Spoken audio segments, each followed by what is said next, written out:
Be good. Hopefully the green will be alright. Nothing happened so far. Still got some One person ugly. on there who's looking. I don't know, some ugly motherfucker, I guess. I'm kidding. Probably Cowboy. Probably. No, I don't know. But all right, I'll count you down. We're good. 5, 4, 3, 2. What's going on, guys? Welcome back to another episode of Texas High School Football Fever. As always, I'm Jake. And I'm Trey. And this episode, we're going to bring you a double feature since we got to take a business trip. Yes, sir. So, To be continued on the Yes. business trip. Yes. We'll let you know.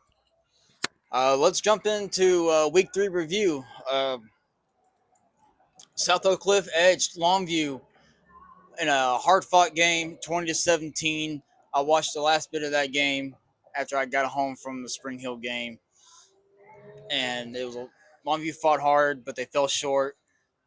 I got that game right too, by the way, folks. I predicted Oak Cliff win a close one.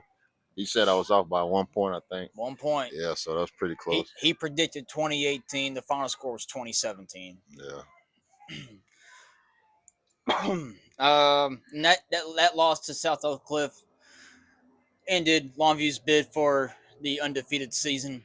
Hopefully, that's going to be the last loss they take. Yeah. this Still could season. go undefeated in district, hopefully. Longview has Ruston next week in Louisiana, so good luck to them Lobos. Yes, sir.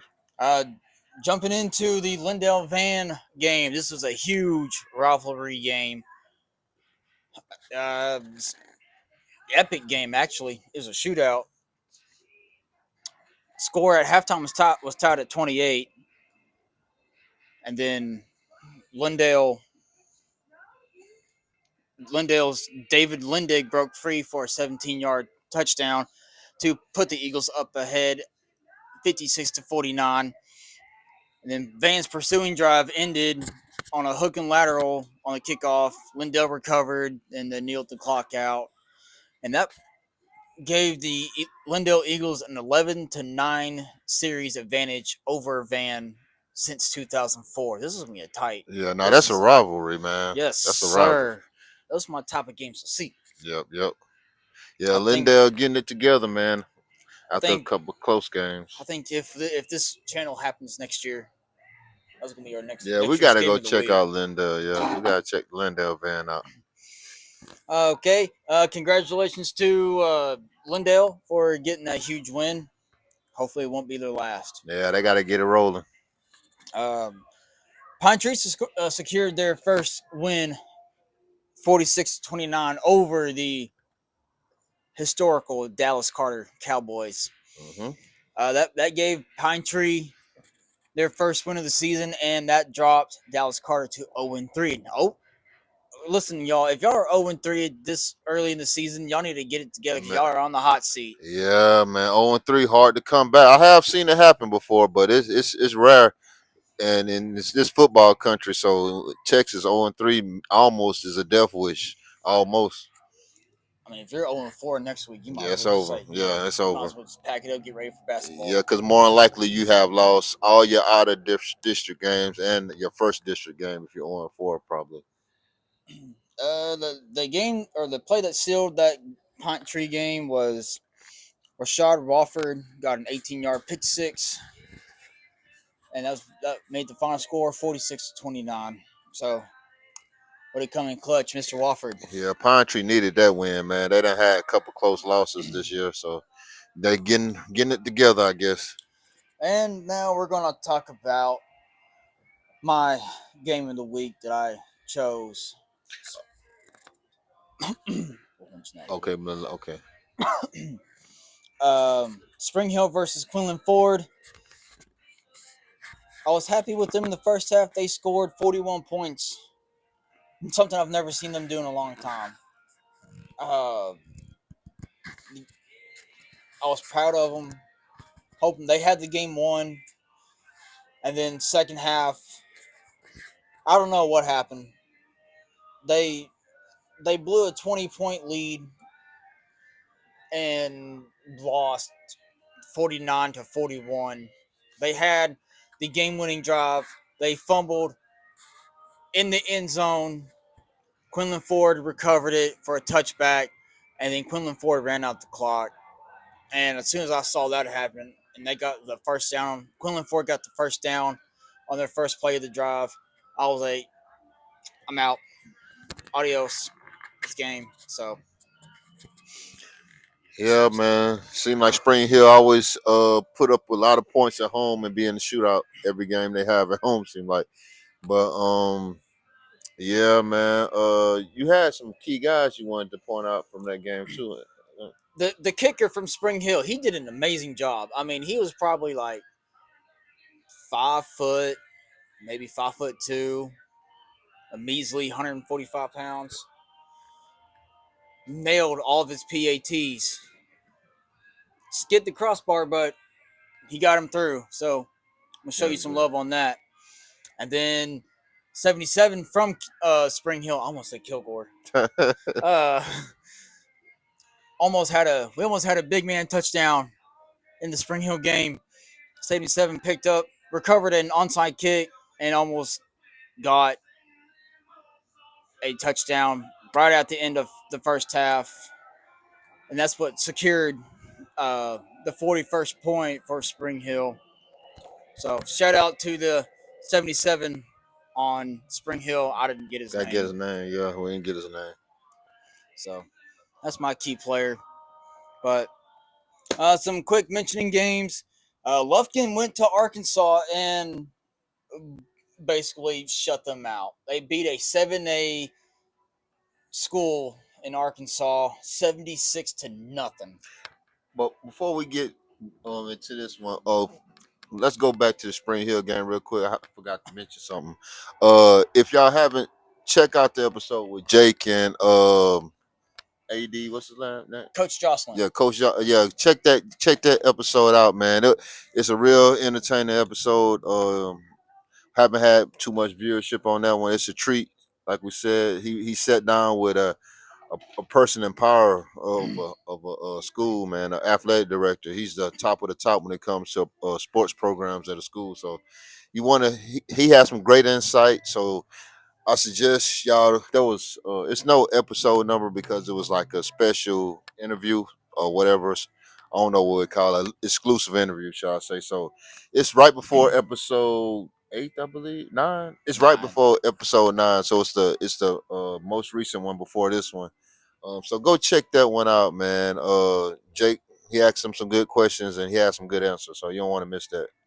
I'm not gonna lie. It felt good stepping in the halls of my alma mater. Yep, Well, I'll yep. say halls, more like the athletic department. But anyways, like I said, Lufkin went to Arkansas, Little Rock, 7A school, blanked them 76-0. Sounds like Texas football is just different, man. That's all I can say. all these Cali teams, all these Florida teams saying like, "Oh, well, we got the best program," yada yada yada. Bring your ass to Texas The and Lone play. Star State. Come play Duncanville. Come play DeSoto. Well, I can't say about DeSoto. Yeah, They they got a down bad this year. rap. Yeah, Duncanville or North Crowley. North Crowley. Yeah. Come play South Oak Cliff. IMG, Modern Day, Bishop Gorman in Nevada. Come to Texas. Yep. See what you're made of. Yeah, even South Lake Carroll maybe this year because they play Man, Trinity this year. screw them. I knew you was gonna say that. So I mentioned. Screw South Lake. I'm Oh sorry, man. South Lake, but I hate y'all right now. Yeah. I'm still gonna hate y'all from last season. Anyways, jumping into other scores. Marshall bounced back from last week's loss to Longview. Yeah, they tough at home, man. Marshall is tough at home. They beat Tyler Lee 49-33. Yeah, and they did that gay dance at the end or during the game. They wasn't doing that dance against Longview. They only do that when dance. they win. Yeah, when they win, when they lose, they don't do that dance. I'm glad we didn't have to see it in person, man. John Tyler went to either they went to Seagoville or Seagoville came to them. It doesn't matter anyway, since they blanked Seagoville 63-0. Chapel Hill's still rolling on that hot streak. 48-17 over White House. Yep, Chapel Hill, man, they're gonna be a force to be reckoned with. It's gonna come down to Chapel Hill and Kilgore for that district But championship. they got to get through Carthage Yep, next week. yep. Chapel Hill play Carthage. You're right. At Chapel Hill, huh? At Carthage. Carthage, yeah, they're not going. Carthage haven't. Well, they lost to Kilgore last year at home, so you never know. It'll be. That probably would be the. Well, we said Pleasant Grove and Kilgore is the game of the week, but that I don't know. That might actually be the game of the week. Chapel Hill versus Carthage. That's Red Zone's game of the week. Yeah, that should be our game of the week. We'll discuss it later. Yeah, That's gonna be next episode. yeah. Anyways, Henderson doing what they used to do back then when I was playing. Destroying people. Yep. 50-2. Somehow Jacksonville got a safety on them. So that was the only points that they got for Jacksonville's safety. We already mentioned Tyler High, right? Yeah. Okay, yeah. North DeSoto versus Center. Center went to our neighbors in Louisiana. And lost. I predicted that game correctly as well. I think I. You picked Center because you went with the Texas kid. Hey, you never know. Flip Like the we pad. said just a few minutes ago, we do ball different in Texas. I guess the bordering state had something else to say about it. My state, Louisiana, we came out with but that's one of our better teams in Louisiana too. So it was expected. Let's see. I was surprised. You know what? Do you know what the biggest surprise was for me? What's up? Where'd it go? Not Kilgore. Yes, Kilgore and Gilmer. I expected a much tighter. Yeah, I didn't realize the score was that bad. Wow. I think they were playing in Gilmer. No, I think it was a kill going. I have no idea. Yeah. I expected a much tighter game between Gilmer and Kilgore because they're two historical. Because they cheated Kilgore last year. I forgot what happened. How do they cheat? Elaborate. Last year, Gilmer and Kilgore played, and it came down to a kick, and I think they said they jumped. I think it was the same thing kind of happened with Longview, South Lake Carroll, where they jumped offside. I think they said they jumped offside. No, South Lake Carroll kicker flopped. He flopped. Okay, well in this case they jumped off sides. They said Kilgore jumped off sides, but I don't think they did. A false started or something, and Gilmer ended up escaping the game, is what I want to say. So I knew they were gonna have that chip on their shoulder this coming year, and it showed 66-6. Wow. Yeah, I think Kilgore might make another state appearance. Yeah, it's gonna be tough. They could get through Chapel Hill. Let's see. Pittsburgh is still on a high note. They blanked Tyler Grace. I mean, I think that's a tap school. 45-0. Carthage coming off that bye week, beating Liberty Allo 47-0. So Most of these games weren't very competitive in week 3, but that's like that a lot of times in week 3. You hardly have. I don't want to see that freaking Spring Hill game. We're gonna go right on back down. White Oak, the surprise of the season so far. And White Oak's been surprising us. I might have to go check them out. Gotta check them out. Yeah, I might go check my first school out. The Roughnecks. They beat Quitman 63-13. Mm-hmm. I know this is South Texas, but Woodville beat Cold Spring Oakhurst 43-34. Hawkins fell a little short. We are missing. They played Thursday. Hawkins escaped last Thursday. Yeah. Barely. By beating Winona 28-26. Oh, you picked Winona in that game. I picked Hawkins. Did I? I think so. Then you picked Winona?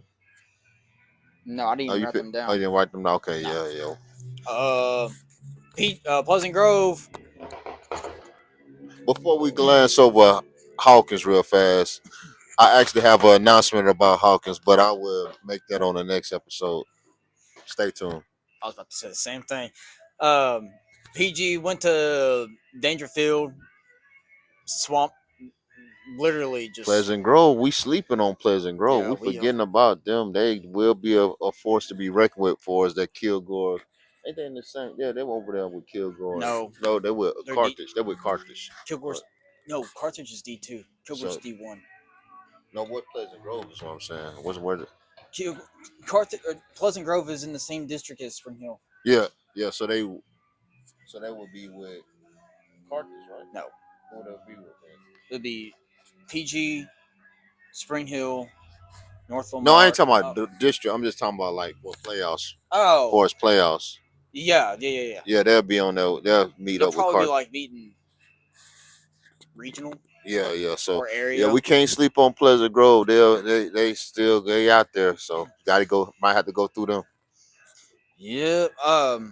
So jumping a little bit further down into East Texas, Newton got another win. Yeah, they I were think I blowing wrote up that people. down. Yeah, I did. Blew out Tatum. Yep. They got another win. New Diana's bounced back. Yeah, man. New Dyna's trying to get it together after that Cinderella run they had last year, man. Can't quite do it so far, but they on the start to making it happen. Jefferson bounced back. I believe they bounced back. I don't know Yeah, if they yeah. lost last Jefferson week. lost, I believe, last week. They beat DeKalb 35-0. Go Dogs. We got two Texarkana teams, Atlanta and New Boston.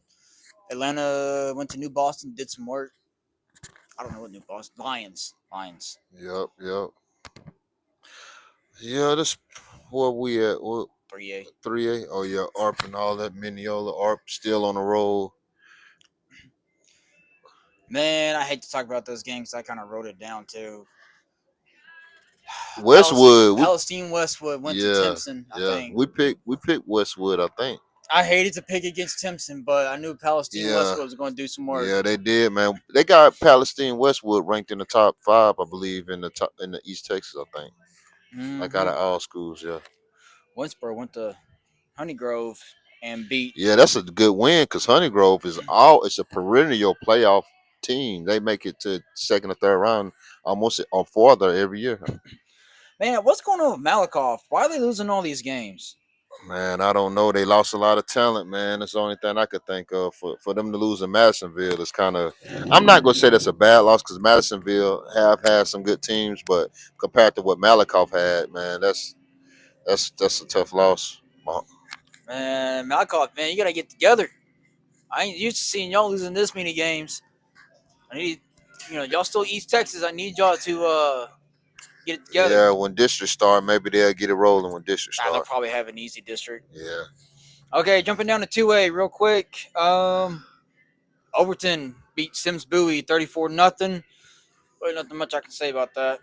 My Alto is still rolling along. I think they're 2-1 on the season, I believe. I don't know. I didn't write that down. I ran out of Yeah, I space. think so. Union Grove, they got to win.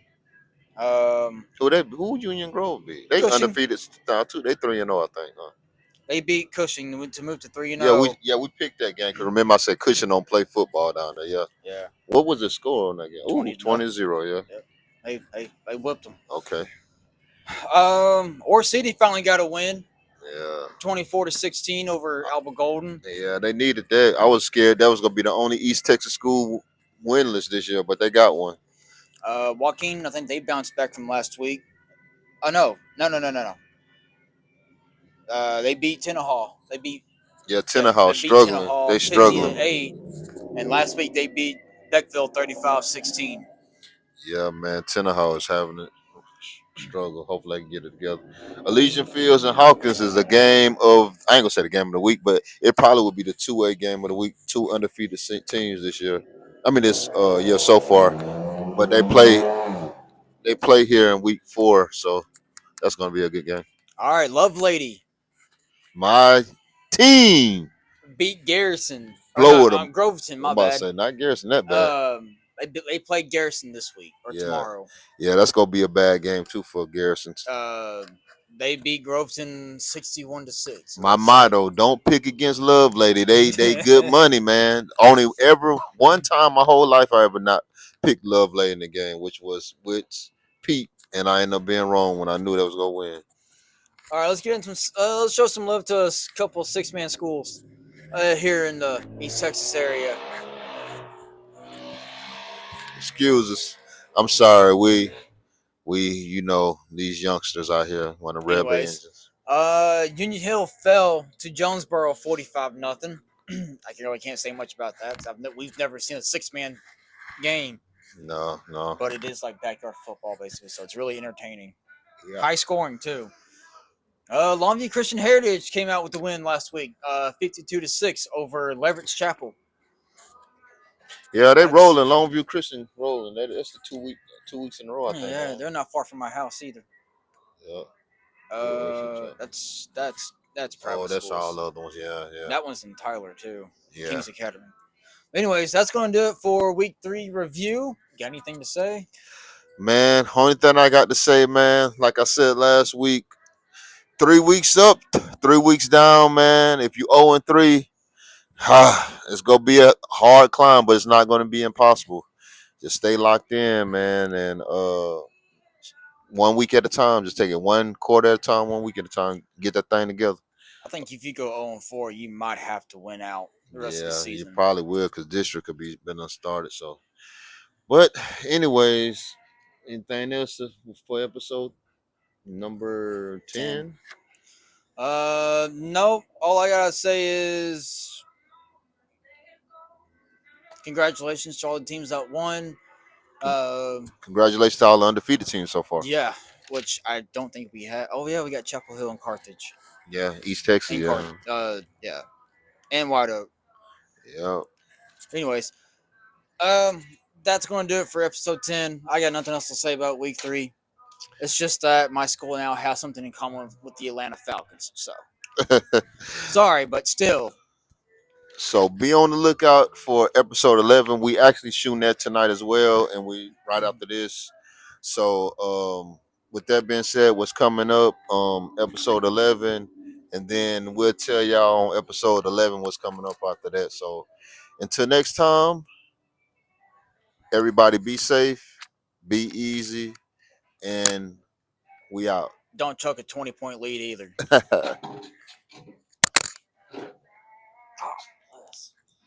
I'm never going to get over the fact that I have